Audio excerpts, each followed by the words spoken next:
अरबपतियों के बीच डाइवोर्स आमतौर पर मेसी होते हैं, लेकिन अगर आप wall street investor bill gross से पूछें तो उनके डाइवोर्स का इतना मेसी होने की भी कोई जरूरत नहीं थी कि ये प्राइवेट मैटर पब्लिक के सामने आ जाए।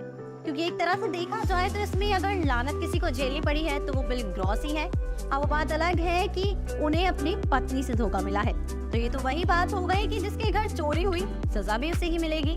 कुछ ऐसा ही बिल ग्रॉस को महसूस हुआ जब वो एक पिकासो पेंटिंग को ऑक्शन में बेच रहा था, जो कि एक फेक पेंटिंग निकली। असल में उसकी एक्स वाइफ ने ओरिजिनल पेंटिंग को अपनी खुद की बनाई फेक पेंटिंग से रिप्लेस कर दिया था।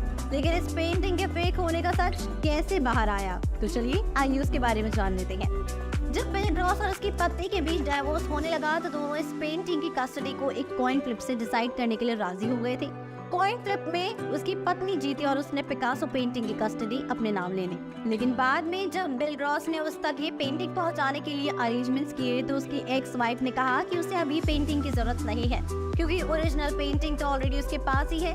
बिल शॉक था कि एक तो मिलियन की पेंटिंग उसके हाथ से गई, ऊपर से लानत की बात ये थी कि वो पेंटिंग उसकी पत्नी ने पहले ही चुरा ली थी। और जब कोर्ट में इस बात का खुलासा हुआ तो पता चला कि ये पेंटिंग उसकी पत्नी ने बहुत साल पहले ही बिल ग्रॉस के सामने ही बनाई थी और बिल ग्रॉस को फेक पेंटिंग के बारे में कुछ पता ही नहीं था। लेकिन इतने बड़े इन्वेस्टर ने ये नहीं सोचा था कि उसकी पत्नी ही इस तरह से उसे धोखा दे देगी।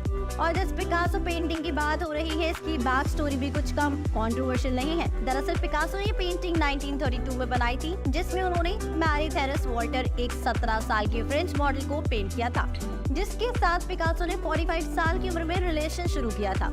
और उस वक्त से पिकासो अपनी पहली पत्नी और 5 साल के बेटे के साथ रह रहे थे। जिस तरह से एक पेंटिंग ने मिलियनेयर कपल के डाइवोर्स केस को उलझा दिया था, हो सकता है कि कुछ ऐसा ही हमें इस बार हेरा फेरी 3 की स्टार कास्ट में किसी एक की जिंदगी की कहानी में देखने को मिल जाए। जैसे सोचिए, अगर शाम इस बार हमें एक ऐसे अवतार में मिले जो अचानक से अमीर से फकीर बन गया हो और उसकी वजह होगी उसकी एक्स वाइफ और उसका मेसी डाइवोर्स।